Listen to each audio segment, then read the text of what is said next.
What's up, everyone? It's 7:30-ish, and this is WP Blab on the WP Watercooler Network. Jason Tucker is unavailable tonight, so we have Jen Miller as a stand-in. Jen, why don't you tell us a little bit about yourself? Hi, everybody. I'm Jen Miller, owner of Need Someone To and Need Someone to Blog. And we specialize in content marketing and helping people get the websites that they need that will perform well on the web. And how can people find you, Jen Miller? People can find me on Twitter at JenBlogs4U, the number 4, the letter U, or at needsomeonetoblog.com or needsomeone2.com. And email is jenmiller@needsomeonetoblog.com. And you have a jingle. I know the front of it. Needsomeonetoblog.com because you don't have the time. That's right. I have a great jingle. It's a good jingle. You also have a podcast called Be Seen Blogging. That can be found on iTunes. I am Bridget Willard. I'm the marketing manager for WordPress, and our flagship plugin is Give. You can find out more about it at givewp.com.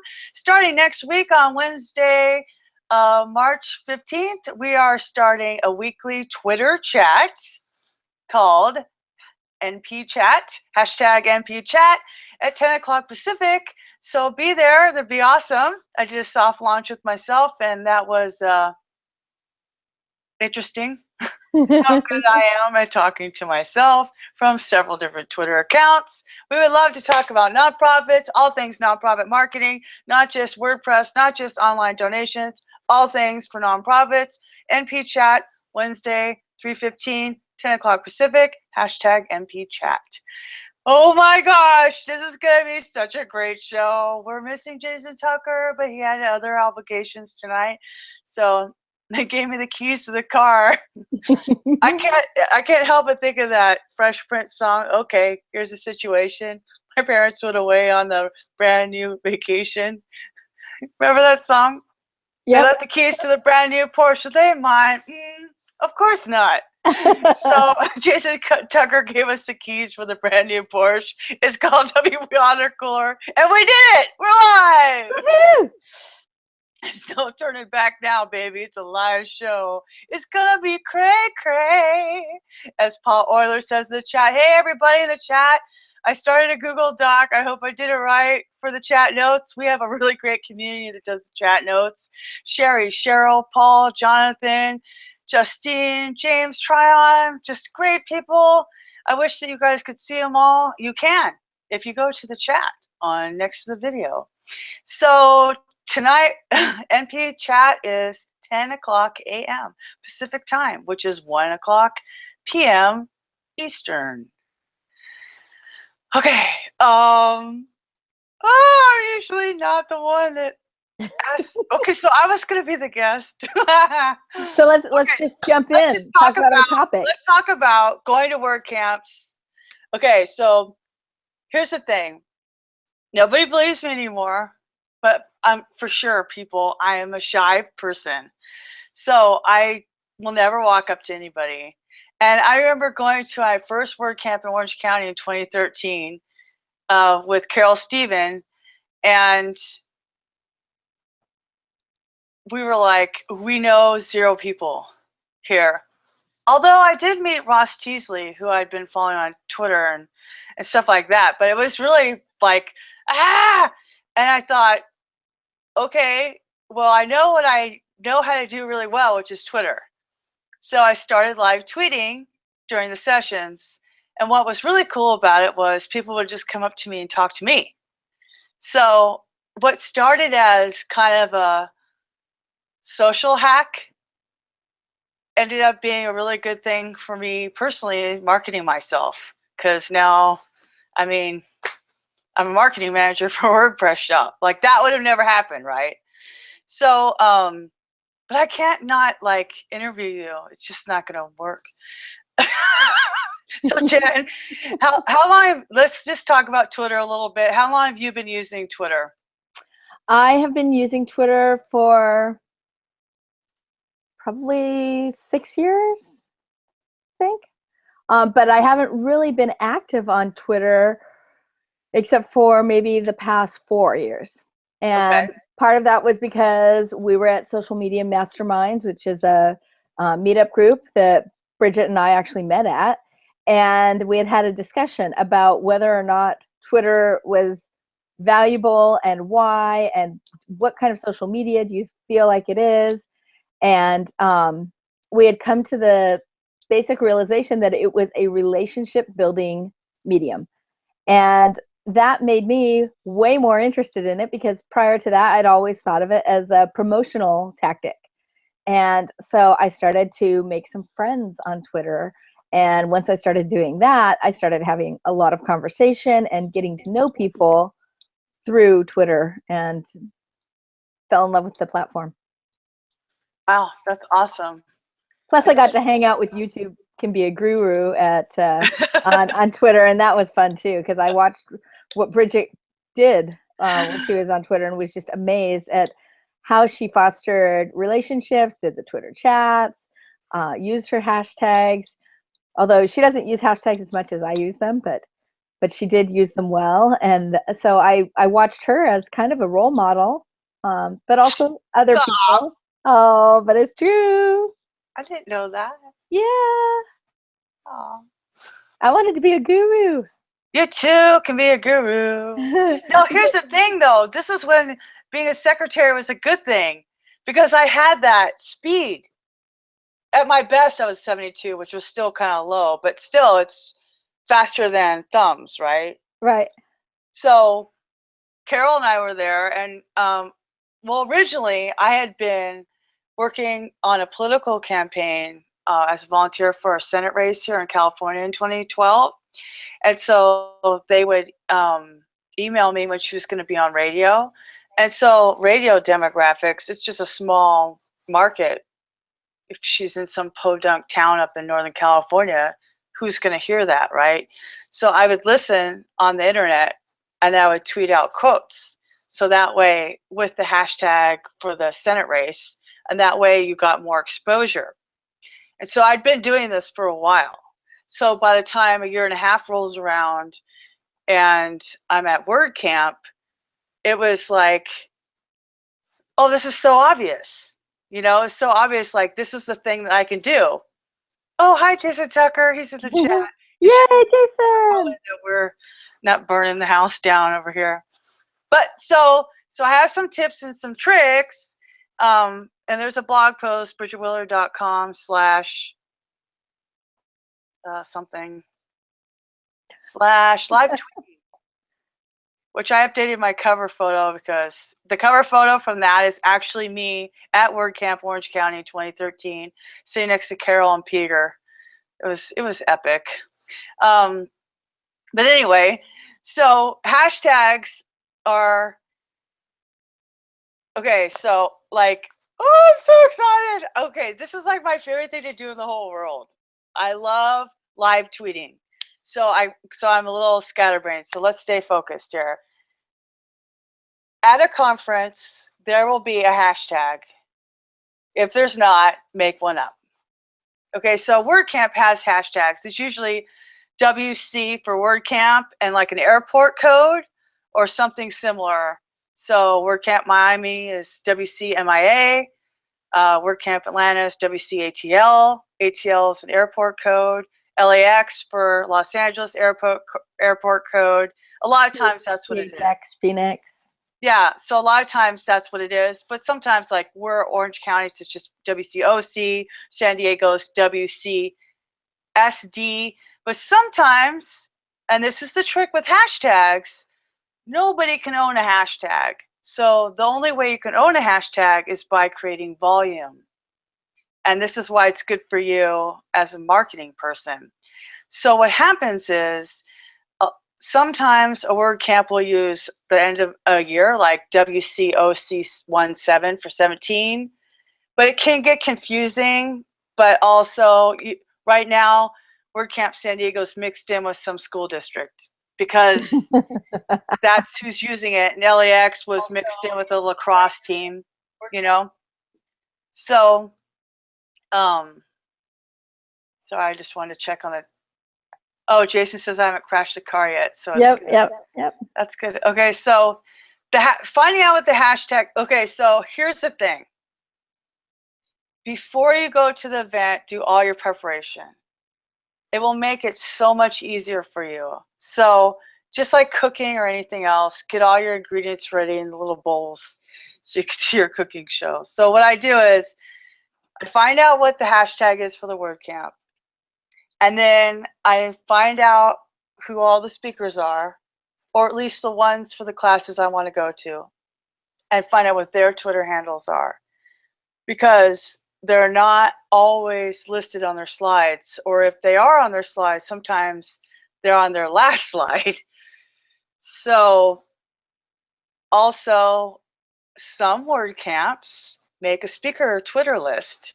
So you can go to their WordCamp account if they have lists set up, which they should, and a speaker list, then you can find them there. And then you decide what classes you're going to go to. And this is what I do, because a lot of times will do things on my phone or my computer, and I go back and forth depending on the battery. What I do is, because I'm an Apple person, I use the notes. You know, it's not called iNotes. Why is it not called iNotes, Jen? I don't know. It's just called Notes. It's weird. It's weird.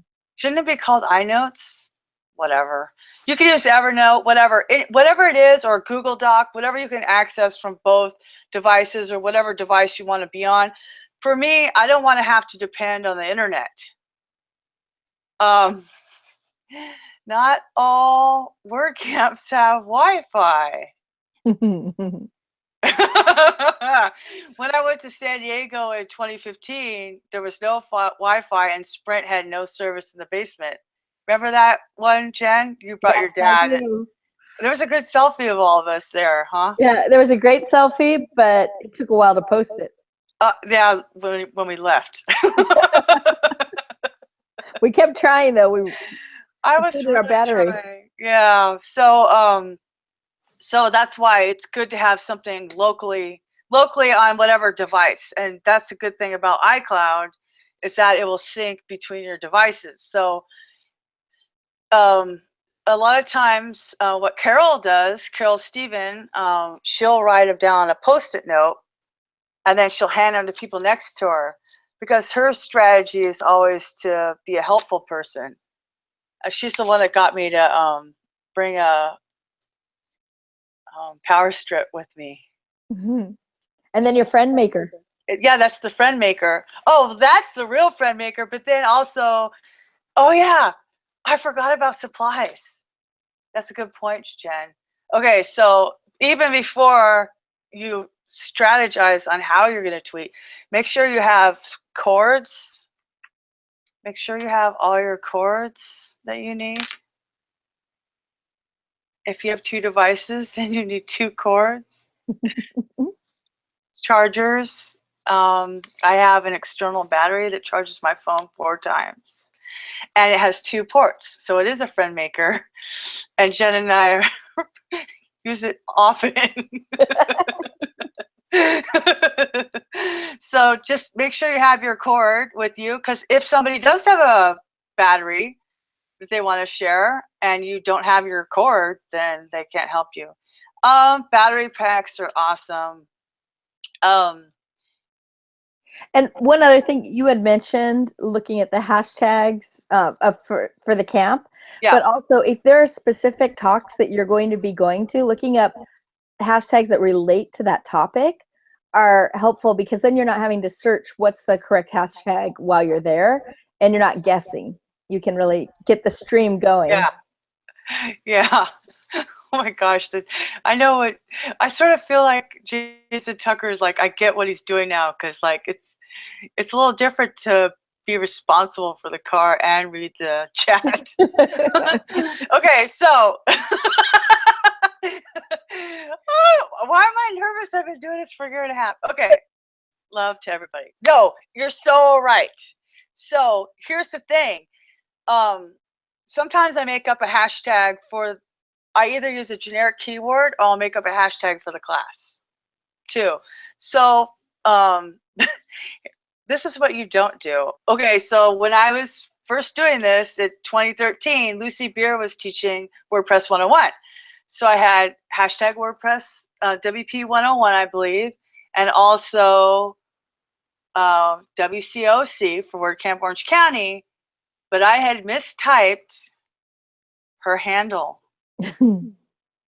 So, yeah, I think I talk about it in the blog post because it was so embarrassing because her right hashtag is WebTW, but I was typing it totally wrong. I was doing Web TV. Like, I didn't realize TW, right? I just thought TV, Web TV. Like, in my brain, I thought of it wrong. I saw it wrong. And so what I do is I put 2 quotes and then the person's handle and then the hashtags, and I copy all that. And then I go to the tweet box where it says write your tweet, and I paste Control V or Command V, whatever device you're on. And then I sit there and I listen for tweetable moments or quotes, like a reporter, right? You're listening for those sound bites. And then I fill in what they said and press return. And then I go Control V again in the new box.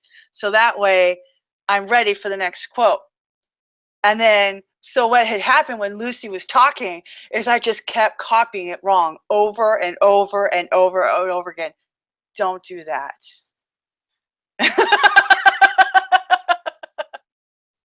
You guys, if you have questions in the chat, totally.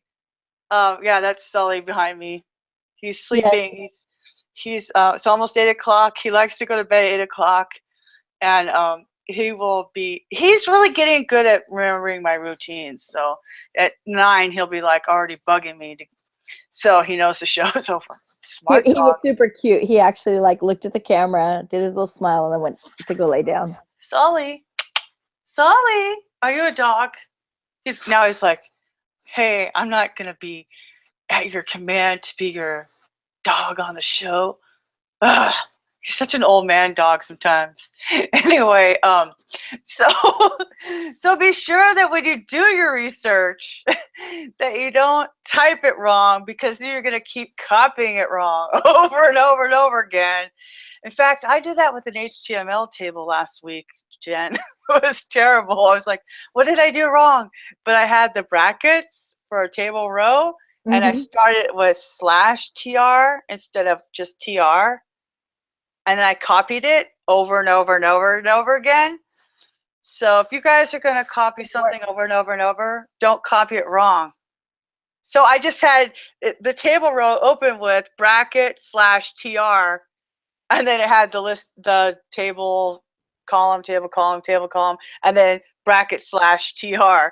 So I did it wrong, and I just kept copying it wrong. So that's what's wrong. That's the only bad part with like live tweeting. If you get the handle wrong or you mistype something. Well, and part of how you can know whether or not you're doing it right is because other people will start responding to what you're tweeting, and that's confirmation right there. So that's one way to make sure you're on the right path. Yeah. You probably won't have the speaker responding to you while they're speaking, but you'll have other people who will be following the conversation. Yeah, I've had people correct me. I appreciate it. I don't want to do it wrong.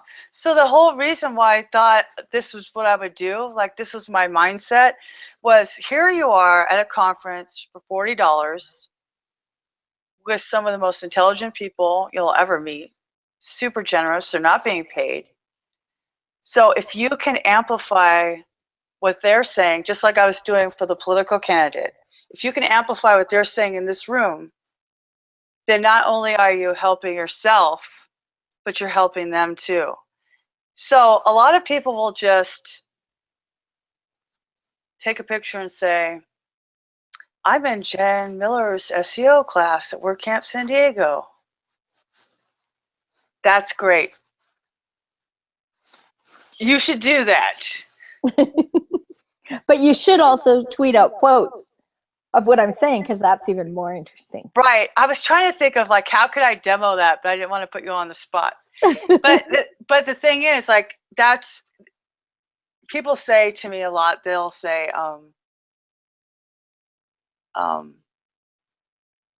but Bridget, how do you pay attention? So maybe it's just me, but when I am listening for those quotes, I am concentrating more. And it's like taking notes, right? So,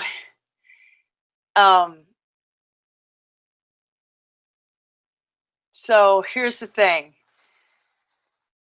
You're in the class, you're listening, you're engaging with the speaker, you're engaging with the other people, you're tweeting out for the WordCamp, you're helping that WordCamp get more exposure for the armchair WordCampers, as David Bissett calls them.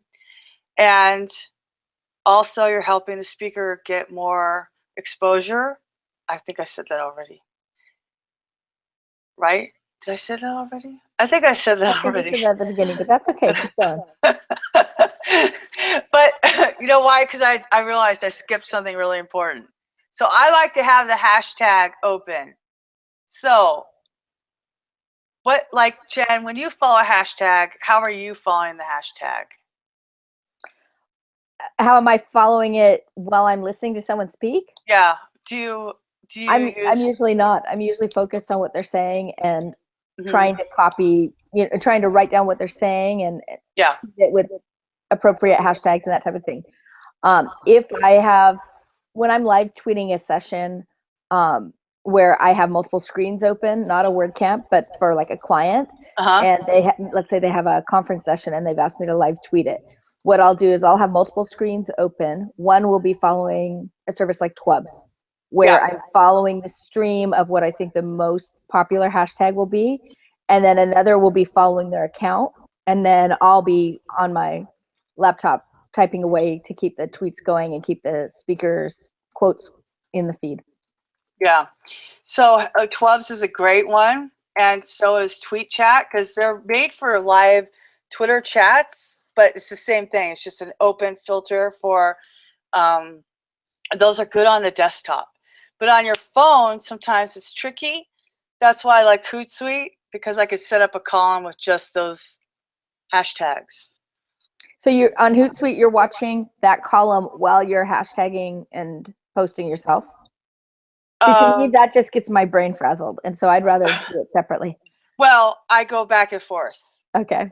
So the thing is, sometimes I say sometimes, but lately in Southern California, if it's San Diego or LA, I'm tweeting for Give, I'm tweeting for the WordCamp, I'm tweeting for myself. So as a person also doing the WordCamp account, I need to be in that hashtag. So there's a little fuzziness right there with the, one of these days, you guys, I'm going to be in an old folks home with schizophrenia induced by too many Twitter handles. It's going to be bad. It'll be interesting. I am good at talking to myself. So,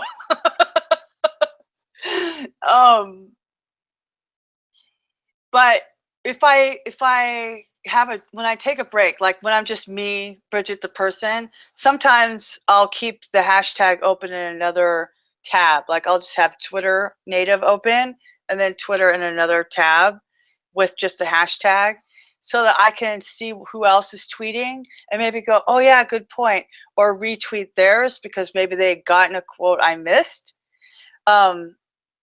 I think you pointed out something about the closed captioning at US. Do you want to tell people about closed captioning? Well, closed captioning is awesome. At WordCamp US this last year in Philadelphia, it was great because you could have your tweets all set up, and then before you quoted something, you could verify it on the screen to make sure that you were not misquoting. And it was a luxury. I loved it. And what was interesting was every once in a while they were getting it wrong, but I knew I had it right. So that was kind of cool too, because it made me feel like I was really paying attention.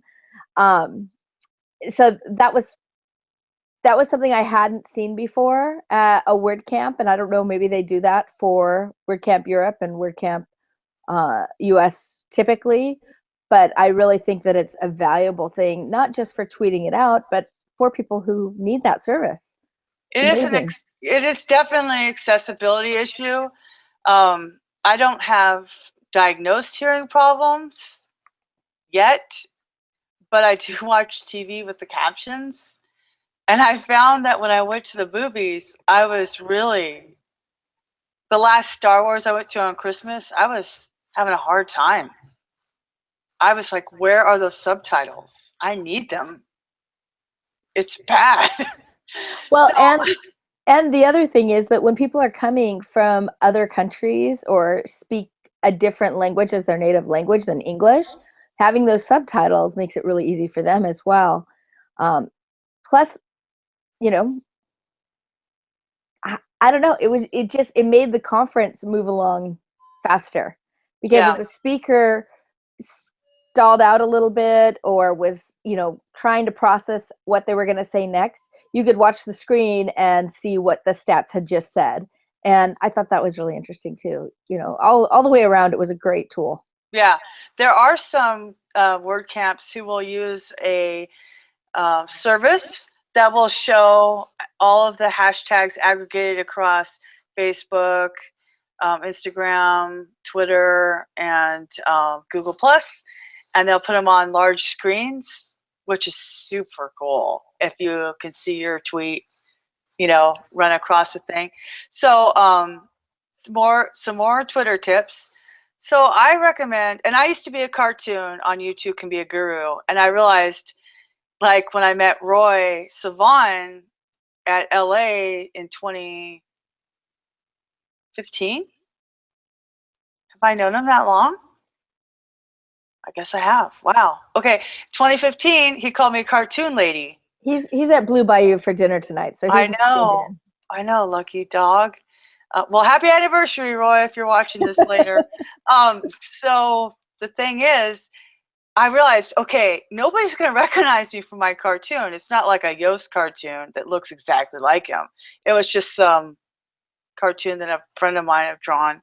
So people don't recognize you. So if you're thinking about it, unless it's some crazy branding thing like Roy with his 5-year-old or 8-year-old picture,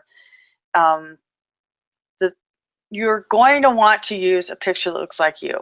So unless you're timeless like Jen, who always looks fabulous, if your hair changed, it's shorter, it's longer, you're wearing different glasses, you're wearing glasses, you're not wearing glasses, your hair is a different color, it's pink, it's blue, it's purple, it's brown, it's gray, you have a mustache, you don't have a mustache, goatee, sideburns, no sideburns, mustache, no mustache, it changes. I swear, Jeff Sims never going to let me forget that I had a full conversation with him and I didn't know it was him because he didn't have his mustache, but it was in his Twitter picture and I'm so used to seeing it. So update your picture on Twitter with something that looks like you, because you want people to recognize you. The whole coolness of WordCamp is when people recognize you. Didn't you love that part about going to US, Jen? That was amazing. And the other part that I loved was when I was tweeting things out, both for the speakers or just in general, just the conversations that were happening. Like I was using the, overheard, or OH, as Bridget does, on Twitter, and posting some comments. And I would have people come and approach me at WordCamp US because they were retweeting or replying to my tweet, and then they wanted to meet me. And that was an unexpected turn of events for me. Oh, totally. How many people did we meet there? I mean, how many people did we already know? Right. That's the thing. And so because you'd had, of course, we have our great community here at Blab. We met so many blabbers and people on Twitter, but because we're all talking about it, that's another good point, Jen, is before you go to the WordCamp, should you be stalking the hashtag? How soon do you do it? How soon do you start looking at the hashtag before you attend a WordCamp? Well, once they open up attendees and, that's when I start watching for it. Because once you can buy a ticket, then you'll start to see who the speakers and the volunteers and the venue information. And I had an interesting experience at this WordCamp US. I actually had a friend, one of our WP blabbers, who I met online on Twitter through I don't know if it was through WP Blab or through following Bridget, but Justine, shout out to you, Justine. Justine! Yes. So we started talking, and I think we were talking in relation to women who WP, and found out she needed a place to stay or wasn't sure where she was going to stay, and I happened to have a spare bed in my hotel room, and so I was like, hey, let's room together. And it was kind of a chancy, kind of weird thing for both of us. In fact, we both thanked each other the next morning for not killing the other person in our sleep. But it was really neat, because the reason we felt comfortable doing that is because we had met through Twitter, through Facebook. We'd gotten to know each other in a way that you can't do just with a phone call. You know, we'd watched each other's posts. We knew what each other were into. And then it ended up being such a good arrangement that we're now working together, because I'm using the advice of John Brown, who is another person who I got to know better through social media, right? Through Facebook anyway, not Twitter as much. But John always hires at WordCamps. And so when Justine and I were getting on so well, and she knew I needed a project manager, and she was looking for a project management, like part-time gig, it was a great fit. And so it's been a little over a month, and Justine is pretty cool, huh? I love her. She's Very great. Cool. That's the cool thing, though, because when you start stalking the hashtag, like Cheryl was saying, months in advance, then you start having these conversations, right? So I was like, that's it. I'm getting tennis shoes. I'm never going to make it if I don't get running shoes. My naturalizers aren't going to cut it. And I'm tweeting them out. People are like, oh yeah, I always wear running shoes. And we're talking about the weather. People were giving advice about how many layers you need and whether or not you need cuddle duds. And so you're having this small talk that's seemingly irrelevant, inconsequential information. But what happens is, when you're walking down the hall and it's Sherry and Cheryl there, you're just like, ah! And it's this huge group hug, and it feels like a family reunion because you already know each other. Yep. And the stage has been set. And Bridget, I think that your blue WordCamp tennis shoes were one of the most shared posts for WCUS. I saw those things everywhere. I'm telling you, man, I'm wearing them to Atlanta. I tried to give green, but I couldn't quite make it. It's a little more teal, but I'm telling you, those Saucony running shoes. And Paul, cuddle duds are undergarments that you wear under your jeans that give you an extra length of an extra layer of warmth, and they're awesome. And they come in all different prints and colors and styles. Yeah, so they're like, I don't know if they make them for 2.0. They're so much better than thermals. There's millions of times better. They're silky. Yeah. Yeah. And they're thin, so you don't feel like in the Christmas Story where the kid's like, I can't move. Okay, so oh, that reminds me, I need to check the weather in Atlanta. So well, and here's the other thing. So not that we want to promote people gathering in groups, but like you were saying, it was like a family reunion. You know, we're meeting all these people who we've until now just met online, and we're starting, you know, whether like Sherry just said, the voice, you know, you hear Bridget across the room laughing, and suddenly you're like, hey, I know her, you know. But we actually put some area. Yes, exactly. That's so funny. You'll have to share that in a minute. We actually set up an area at WordCamp. We just kind of pulled together a few chairs, and we called it our living room. And we would gather with these people who we'd met on social media, and new ones would pop in all the time, and we just sit and chat. That was kind of our hallway track. We didn't video any of it, Jason, sorry, but we did, you know, have great conversations and get to know each other in a very casual way, while still being very much a part of WordPress and the, you know, WCUS that was going on. It was fascinating that could happen at a conference. was fascinating. Before you share the story of whatever it is that you just said that you were going to share, because I just spaced out. Okay, I've been walking more, and I'm a little tired. Oh yeah, high volume area. Yeah, I've never been told I was quiet. I am shy, but then once you get to know me, you're like, oh dang, who told her to be hanging out with us? She doesn't shut up. So, but I just want to say, like, okay, so I have this great example of how tweeting helped me start conversations with like a WordCamp speaker. So in probably 15 at WordCamp Orange County, Mike Hansen from Bluehost, who I would now say is a friend, because these sponsors, we all travel around to WordCamp, so we see each other a couple times a year. He was giving a talk on Google Analytics and really going into depth Google Analytics. And Carol and I were tweeting, and we were in the hallway, because, okay, just right now, I'm going to tell you, don't go to every class. It wears you out. I don't care if you're introverted or extroverted. I like to go, if I'm not a sponsor and I don't have to be at the booth, I like to go class, nothing, class, lunch, class, nothing, class, like that. I really, if I could do it the way I want, be class, nothing, lunch, class, nothing, class, nothing. I can't just have 4 hours of information bombarding my brains too much. Unless she's dragged into a class by someone. I know, that's happened before. So anyway, I was in the hall. We were at that time there was espresso. Remember when they had espresso at WordCamp Orange County? That little coffee bar? That was so rad.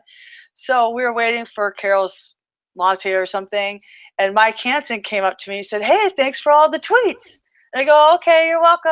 It's really fun for me because it helps move time and whatever I say, blah." And he started saying blah blah blah blah, and then I was asking him more questions, and he was like, something, and I was like, you should totally write a blog post. And he was like, oh my gosh, I totally should, and blah blah blah blah blah. And then you're just going back and forth, and there's this really great conversation that never would have happened because I'm not going to be one of those people that queues up, hey, I really liked your talk, can I have your autograph? It's just not me. So unless somebody drags me. You're remembering what talk that was, aren't you? What talk was that you dragged me? I'm not going to say it. It'll embarrass you that you weren't going to go to it. Yoast? Oh, at AWP, yeah. You get a selfie with Yoast. He's great. But no, I never would have done that. You're the wild and crazy one, right? So anyway, that's so you can plan ahead, make sure you have all your tech, find out what the hashtag is, look at it before, at least 2 weeks before, really 2 weeks before people start planning. They're inviting people to dinner. We have a dinner for Women Who WP before WordCamp San Diego, but only 25 people could go, so RSVP, yo. And start having conversations with people, ask them questions. What talk do you want to go to? That way, when you show up, especially if it's like your first one or your first one in that city, that way when you show up, it's not like, oh my God, I don't know anybody. So I know more people now, but I don't know anybody in Atlanta except for Kathy and Daniel and Mally. And then Heather. Kathy's not going to introduce you to anyone. Well, I'm just saying, like, I can't, like, she's going to be busy running a WordCamp. She doesn't have time to hold my hand and drag me around the city, right? So, but Heather B is tweeting on, and she's like, I can't wait to meet you. And I'm like, I can't wait to meet you either. And so you're all of a sudden, you're meeting these people. You can have all that small talk and be excited to meet them. And guess who I'm going to get a selfie with when I go to Atlanta? Heather B, right? Mm-hmm. Because we've had this conversation, you know what I'm saying? So, because when you're an out-of-town person, you don't know everybody. You only know the other people you might know some of the other out-of-town people like Josh Pollock and Carl Alexander and Sean Hooper. So I know those guys, but I don't know the Atlanta people. And so you have to follow the hashtag. Even somebody like me I didn't know anybody in Cincinnati until I went there, and they're like my best friends. And it would be awesome to see you, James, as always, if you can make it. So it's really good to make sure you have your tech, plan what you want to go to, do some research on the speakers, find their Twitter handles, use a hashtag. So if I was live tweeting Jen, I would go Jen blogs for you, hashtag WCSD for WordCamp San Diego. By the way, she's speaking at WordCamp San Diego, if you hadn't picked up on that yet, about SEO. And then I would use hashtag SEO. So that way, not only will the people who follow the specific hashtag for that camp will see it, but people who follow the SEO hashtag will see it. And it's actually about local SEO. So hashtag local SEO. So there's some other hashtags that could be used. I'll give you a list. But that's what I'm saying. Like, so you can give the speakers exposure even beyond the actual event to the general keyword-based hashtag. I prefer keyword-based hashtags. Right. WordCamp does not have to be a lonely place at all. Carol was just saying, with a little homework, you could get to know a ton of people before you go to WordCamp. 100% true. Carol's so true, because and that's a good reminder, because she says no one can take that much information all at once. And our first WordCamp, we met Syed Balki, I mean, from Opt-in Monster and Monster Insights and Forum something. What's it called? WP Forum? I forgot his Forum one. But anyway, everybody knows who Syed is now. And he had these t-shirts called Technically Awesome, I think. Carol can correct me in the chat. But we went into one of their break rooms. It wasn't a green room. It was just a break room for anybody to be there. And because I needed to charge my laptop, and I just needed a break. And they said anybody could go in there, so we did. And then Carol and Peter went for a walk, because they were like, I need to get out of this building. And I was like, I just need to be not talking to people. But then they came back, and Syed was there. We were talking, and something, yeah, it was Technically Awesome. Something, I don't know what brought it up, but I said jackass. Bridget. And Syed said, wait, that sounds like a really good conversation. He moved from the front of the room and came over and talked to us for a while. I don't even remember the conversation. I just remember the keyword was jackass. And we got selfies. There's selfies on the internet to prove it, of Carol and I individually with Syed. He's so much taller than both of us. It's hilarious. But you can meet people, and the cool thing about WordCamps is most of the time the speakers aren't hiding away in some green room. They want to be with everybody because they are part of the community. And that's what makes WordPress different than a lot of other conferences, you know? Do you find that's the same, Jen? I find it's different, not the same.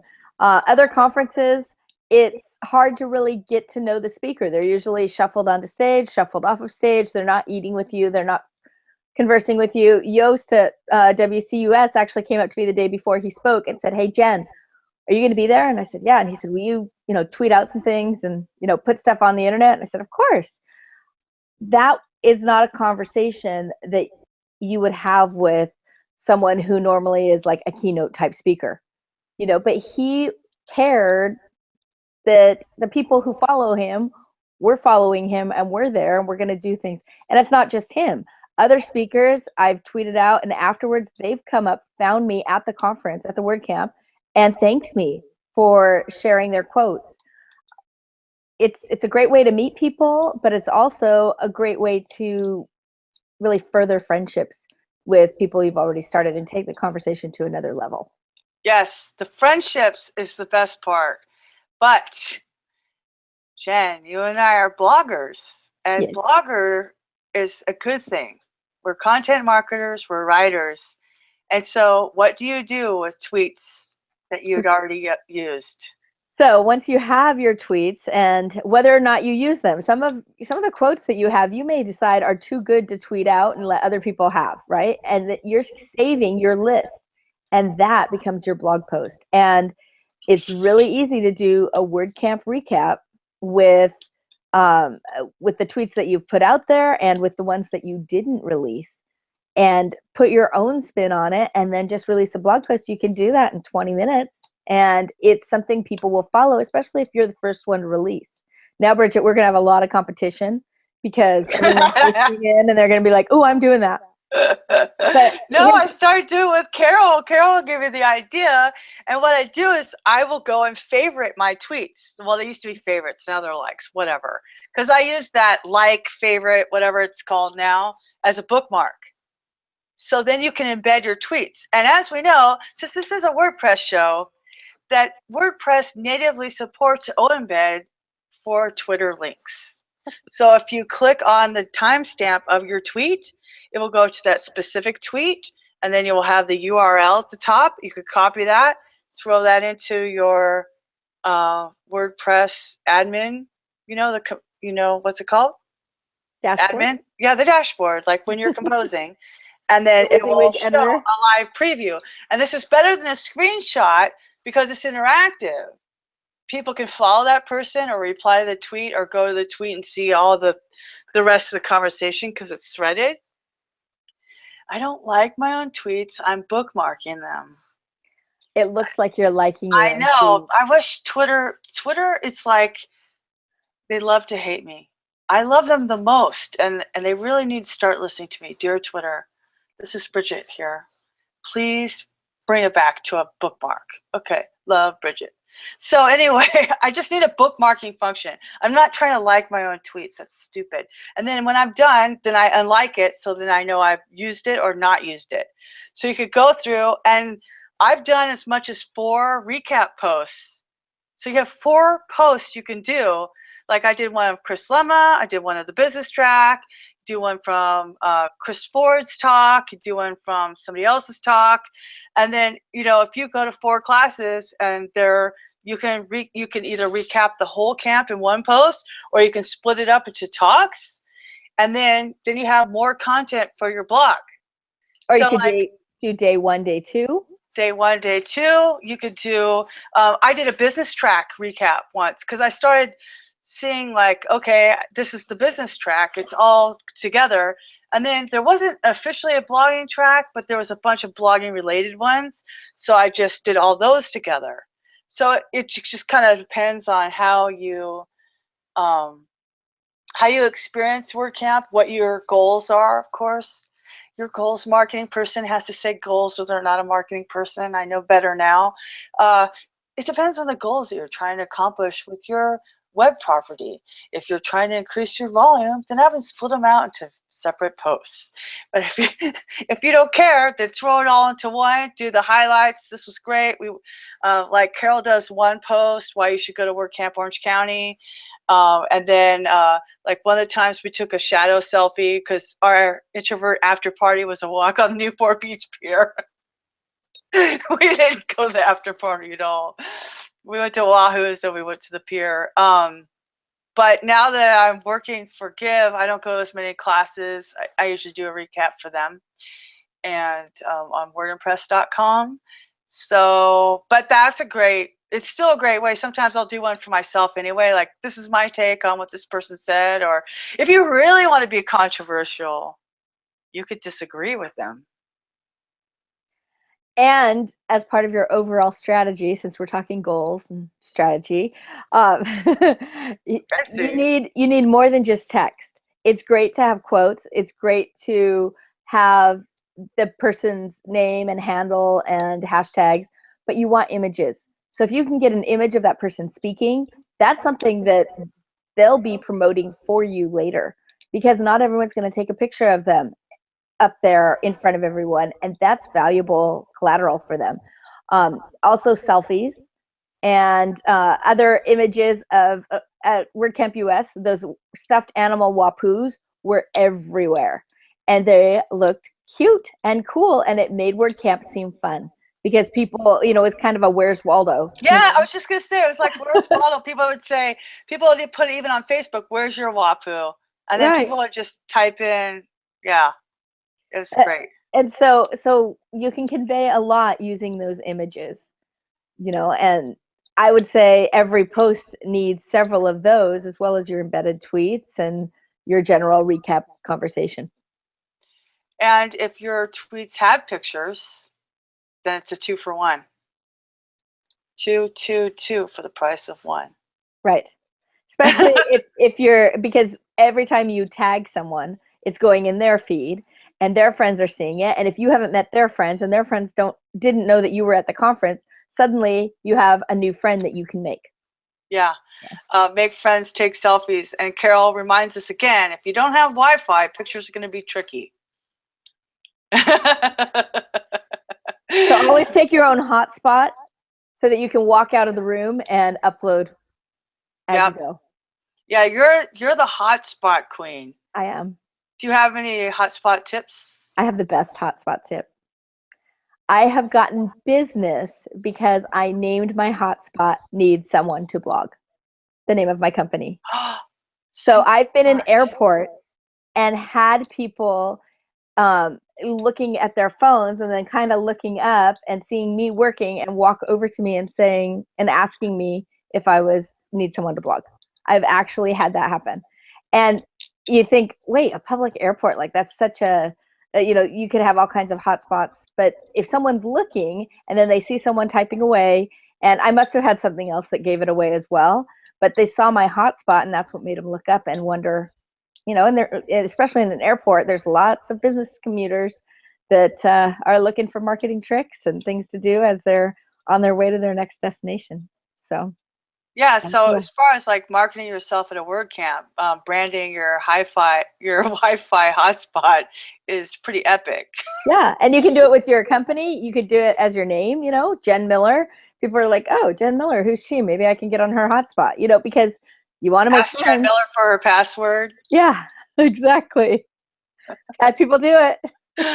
That's actually really clever. Mine's just 2 dogs, but I only have 1 now. But I don't want to change the Wi-Fi router. I just don't want to do it. Hotspot. Yeah, you can. So there's a lot of ways to make friends by being helpful. Tweeting out quotes, tweeting out where you're going. You can be a help to even the WordCamp organizers by saying, oh, everybody, the after party's here. You can say, hey, who's in town? Who wants to go out to dinner? People are looking for that hashtag for all kinds of reasons, not just for live tweeting. For me, live tweeting helps me focus. It helps me take notes for using later. Yeah, there was a controversial thing at WordCamp US where I guess Pippin said something in his talk about the freemium model. Right. Because I saw a tweet from Yoast that says, I never disagreed with Pippin Williamson more in my life. The freemium model works. So Yoast, Pippin, you could use both of those things and you could have written an opinion piece on it. We chose not to do that. But if you wanted to be a little more controversial, you could do it. Having your own commentary on what happened, besides just something more generic. Okay, so here's the thing. Whatever you do, that's great. But let's level it up, okay? So it's great to say, I'm watching Jen talk, and maybe that's the opening tweet. But try to find one thing. This is what I told Devin, and he kills it now when he goes to WordCamps. Try to find one thing you can quote. Just try to find one, and that's it. Make your goals achievable. That's a really important thing. If you go in there thinking you're going to have to be a core reporter, it's going to be too frustrating. Find the one thing that resonates with you, because that's even better. So if I'm in a class about blogging and somebody says you're not the hero of your blog, your customer is. That was Chris Lemma in 2015, or I think 14 at Orange County. That was like, oh my gosh, that makes so much sense, right? You're not the center of your blog, your customer is. So your audience is. So apply that to you, and then you can tweet that out. Then you have something to say about it. You can say, when you write your blog post, you can talk about how that really meant something to you, and that, or that you had never thought of it that way before, and you're just talking about your own perspective on life, and now you're shifting how you're thinking, right? So you can use it as a way to, you can use it as a bridge, you know, and you can even do a quote tweet and go, wow, I never thought of that before, da da da da da, and then tweet that. You can do offer commentary. It doesn't have to be a blog. I mean, it could be another tweet. And I would just try doing one thing. I wouldn't, don't overwhelm yourself, right? But if you had to choose between not tweeting and tweeting, it's better to take a picture and say you're listening to this class. But if you would want to do a little bit better, it would be better to wait for that one quote where Jen Miller says, if you're not doing local SEO, you might as well just shut the internet down. And you go, wow, I never thought she was, I don't know what you're going to say. You've been looking at my notes, haven't you? You were on my Google Drive today. I know you were. If you're not doing local SEO, you're not doing SEO. Jen Miller. Oh my gosh, that's so controversial. What are all the SEOs going to say? What's Rand Fishkin going to say? You know, I mean, it's, what's the SEOs going to say? Yeah, and you could sit there and go, you know, that would be better than nothing, right? But I mean, better than nothing, but it just levels it up a little bit more, because now people can, who maybe aren't in the class or at the conference, could go, so what exactly did Jen Miller say? I mean, did she say SEO is dead? And I would say, no, actually what she said is, I don't know what you're going to say, because I don't know SEO as well as you. But then we can have a conversation, me and this other person, about what the speaker said. See what I'm saying? It facilitates your conversation, not just by meeting the speaker. It's also about facilitating conversation with your other attendees. You know, the WordPress community. The WordCamps are about the WordPress community. You don't have community if you don't have conversations. Right, and as soon as you walk out of that room, everyone's going to be saying, what did so-and-so say? And Bridget, you are going to be at my talk at 1:30 on Sunday. Yeah, San Diego, I'm going to have to tell those guys I can't be at the booth. Sorry. Thank you. 1:30 on Sunday. Go watch Jen Miller talk about local SEO. If you're not doing local SEO, you might as well just shut the internet down. I like achievable goals. It's really important to me. I don't like suicide goals. On the other hand, if you are not quick enough or aren't focused enough to actually get the quote of the speaker, it's okay to write it in your own words. Oh, yeah. You know, and then, you know, just put, just reference the fact that they spoke on this topic, because some people might hear half of it, and then before they can record all of it, that first half is gone, and all they have is the memory of what it was, but it may not be a verbatim thought. And so it's better to at least put something out there than it is to have nothing to post. Yeah, no, I've done that before. I learned that from Carol, because she would say, well, she would say, like, local SEO means writing about your community, says Jen Blogs for You, hashtag WCSD. Like, it doesn't have to be a quote. You could summarize what they're saying. It's a paraphrase. It's paraphrasing, right? Right, exactly. And that's what newspapers do all the time. That's what blogs are supposed to be doing, right? If you're talking about what someone else said, you should be paraphrasing them, not using their quotes for, at least, you know, you only want to use up to 30% of their information. You want the rest of it to be what you're seeing and feeling and able to express. Yeah. I mean, you don't want to do, what I would recommend against is what people do when the Super Bowl is on Facebook. Touchdown. Who had a touchdown? There's no context. You know, I'm not watching that event. I can't respond to it. Or even if I am, when was that? Was that last quarter, this quarter, next quarter? You're like, oh my gosh, I can't believe you fumbled that ball. Who fumbled the ball? Where did they fumble the ball? Was it an unjust call? Does the quarterback need to be retired like Jay Cutler? What is going on here, right? So, KFI was on today. I heard some news.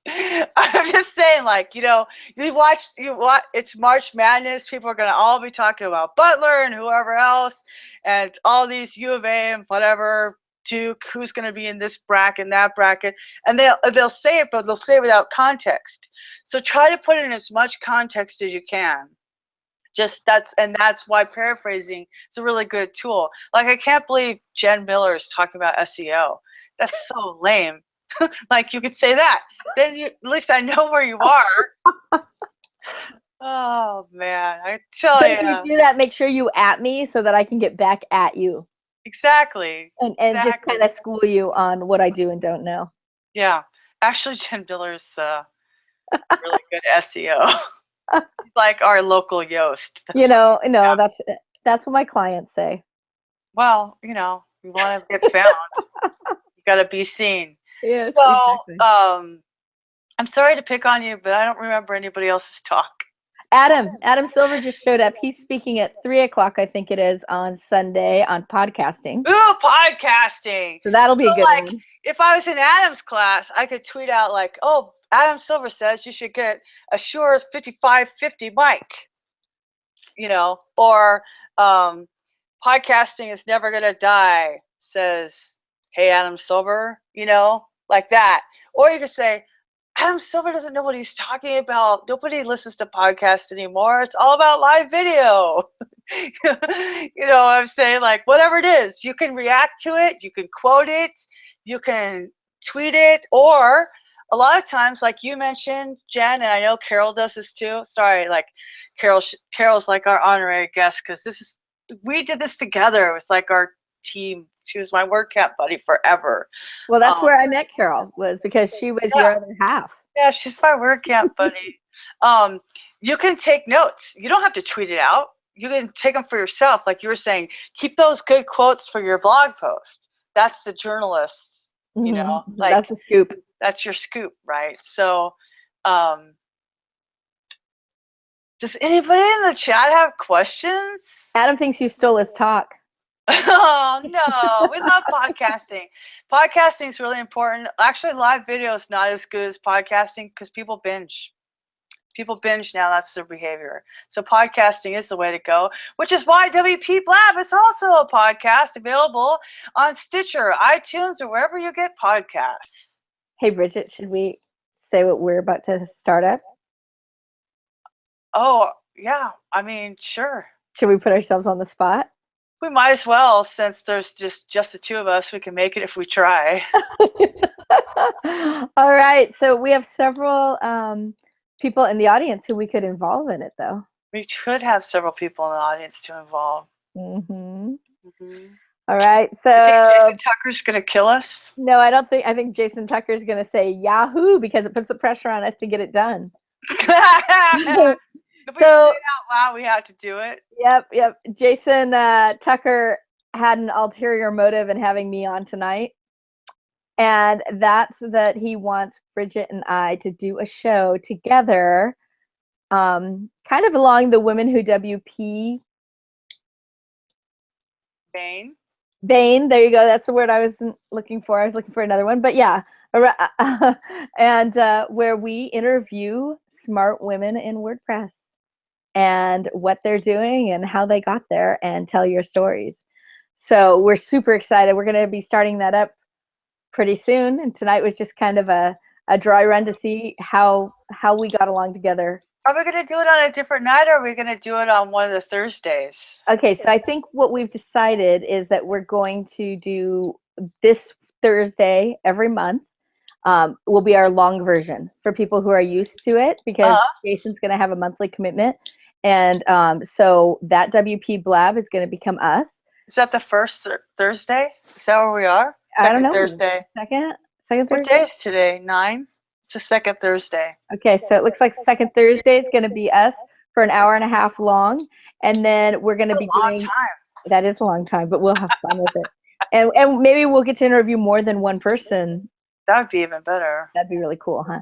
And then on another day during lunchtime, we're going to do a half-hour segment where we have one person that we interview and so just look for more information because we're super excited. We've been talking about it for almost a month now. Yeah, And I think Jason already has a WP Talk Show. Does he? Did he already get it? Okay. So we've been talking about names, we've been talking about people, and a lot of you are actually on our list. So there's too many really rad people who can't make it at this time, but should totally be on a show with us. And you're such a great questioner with your journalist background. I mean, I just crack jokes over here, you know, so you'll be the jokester and I'll do the serious interviewing and we'll get to know everybody's story. Yes, it'll be really good. Yeah, I mean, thanks, James. Now we're kind of like have to do it. We do get along. Jen and I are friends.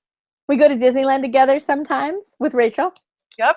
And Jen keeps me full of the social calendar.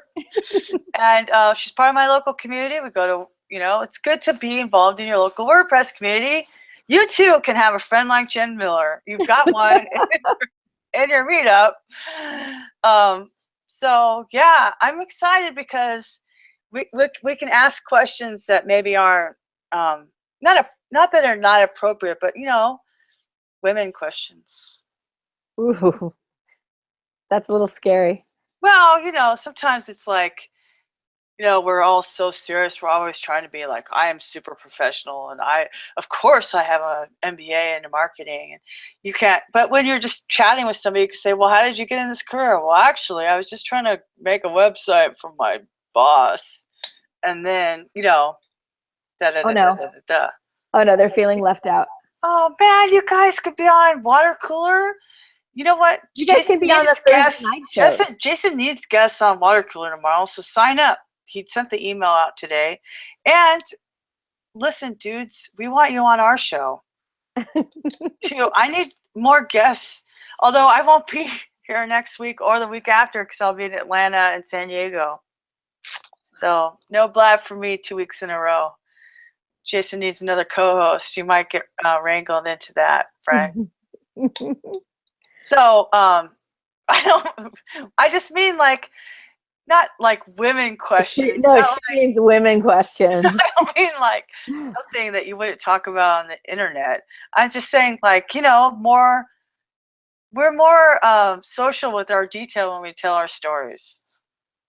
You know, like I was sitting with Carol and we were talking. Oh, Carol and I, the first time we were live tweeting, it felt like 8th graders passing notes.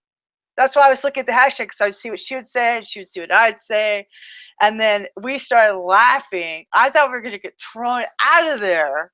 It was so much fun. That's what's so fun about it, is just engaging in something live with your friends and then making new friends because they're seeing those tweets too. That's how I met Trish Briseño, was at WordCamp, and she saw my tweets, and then that's how they talked, you know? Yep. Oh, and Bridget, I haven't told the story yet about oh yeah, Austin. What did the sign say? It's called high noise area. No. High volume area. High volume area. Okay, so we're at WordCamp US and there's a jazz band playing. And so of course we want to sit by the jazz band. So we both go and put our lunch plates down. And there's this sign in the middle of the table that says high volume area, because they're trying to let everyone else know, you know, don't sit here because it's really loud if you have a hearing problem or whatever. And so I took the sign and I just put it on Bridget. It was really funny. I'm trying to find that. It was hilarious. I think we took a picture. I know we took a picture. Bye, Adam. I should have made it my profile picture. I think you put it on Instagram, but it was the best. Because the jazz band was doing it, you know. Yeah, I'm having trouble. You'll have to find it. Okay, I'll look for it. But anyway, so we have like 20 more minutes. I would super love to answer any questions.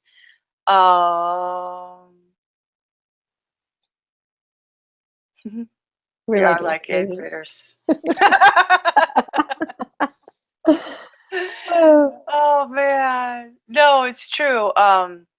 So I'm doing what I haven't done for Atlanta. I haven't done that work for Atlanta yet. I need to conspire and see what classes I want to go to, and there's so many speakers, and I might throw it into a Google Doc. But the iPhone Notes seems to work pretty well, especially because I can use it on my phone. But I'm gonna have my laptop. So, another thing you could do is when they tell you what the Wi-Fi is, you can tweet that out. So other people have it, because a lot of times people don't hear it, or they write it on a chalkboard and it's hard to see, or it's on some obscure sign. Sorry to interrupt. No, go ahead. Sherry just asked, when is Women Who WP coming to the East Coast? Okay. So big announcement. Good question. So excited.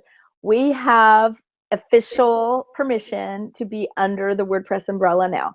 And so this week, we announced our Women Who WP meetup. We're keeping it on our original page for now until we can move everyone over, because we have 155 people or so that are on our meetup group. But what we're trying to do is move everyone over to the OC meetup, or WordPress meetup, and we are now Women Who WP under OC WordPress. And then what that does for us is it gives us the official WordPress account branding so that people can find us worldwide. And we've had, is it 12 now, Bridget? About 12. I think it's about 12. The link in the show notes of the announcement. Okay, awesome. So we've had 12 or so, maybe more now, people contact us wanting to start chapters of Women Who WP. And we were going to do that under our nonprofit organization, but we really felt like it served the WordPress community better if we kept it with the WordPress, the official account. And so that's what we've done, is we've set ourselves up that way, and we're going to be helping other people who want to start chapters and who want to follow the guidelines that we've set up as far as how we run our meetings and what the goal of the meeting is, and so forth. We're going to help them get started in their locality. So whether they're in New Zealand or Mexico or Alabama or Georgia or Ohio or Philadelphia or Canada, I think we had. So we've had people from Mexico, Texas, Portland, of course. So everywhere that we've had requests, we're going to start allowing that to be the process. So we're going to ask them to find their local WordPress official meetup and build their presence under that, so that way we can all be united under the WordPress. So when someone searches a WordPress meetup, we're going to be able to be found. And what's super cool about that is that we're growing our reach as a total organization that way, because we're building on the relationships that we have as Women Who WP. And something else that's really cool that happened at our last meetup was we had a gentleman who hadn't been to our meetup before come. And afterwards, he came up and said that it was the best meetup he'd ever been to. And he's been to tons of meetups. He's actually an official WordCamp organizer, right, Bridget? Yeah. And so he knows what to expect from a meetup, and to have gotten that compliment when our meetup was just the same thing that we do every time, but to really get the feedback that yes, we're being inclusive, and yes, we're hitting the mark as far as what these meetups should be, was especially rewarding for me anyway.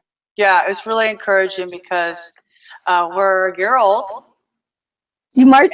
Yeah. March is our 1 year, and there will be a little something on tour coming out about it next week, too. So, but we believe that you should go through the official meetup chapter program. They have all the materials. Of course, Jen and I are also on the marketing, the community team. So we want you to go through the official. Now, if you don't have an official meetup, I was talking to Hardeep about this. You know, if you don't have an official meetup in that town, you can just use the women's group, just go through their process. They have orientation, they have great materials, and basically our format is pretty simple. We start with introductions, you know, 10-second elevator pitch. We have dinner. We're at a restaurant, so we've had it at a conference room too. So we have dinner. Dinner is important because people feel at ease when they're eating. And if you need help with sponsors, let us know because we can help. We know several groups that would like to sponsor a group like ours. Yes, we do actually. You're right. But eating is a natural way for people to feel comfortable with each other. So it's not really extravagant. It's just a basic thing you're going to eat. We meet in the middle of the week. We specifically chose a day that doesn't conflict with our local meetups. Our local meetups meet on Mondays. We meet on Wednesday. So we have our 10-second introductions. We order our food. We have our 20 to 30-minute presentation by a speaker that we invite. We believe that you should ask from your local community. Sometimes what I do is when people bring up subjects and they seem like a tangent, I say, that is a very good point. Would you like to present on that next month?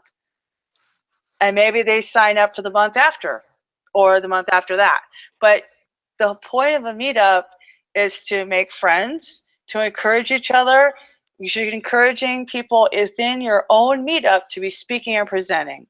And then at the end, which is my favorite part, Jen, we go around the room because we're always sitting kind of in a circle or a square where we could see each other, not classroom style. I think that's a really important format. We do horseshoe at the restaurant we're at. Yeah, because if you're facing each other, you feel like a group.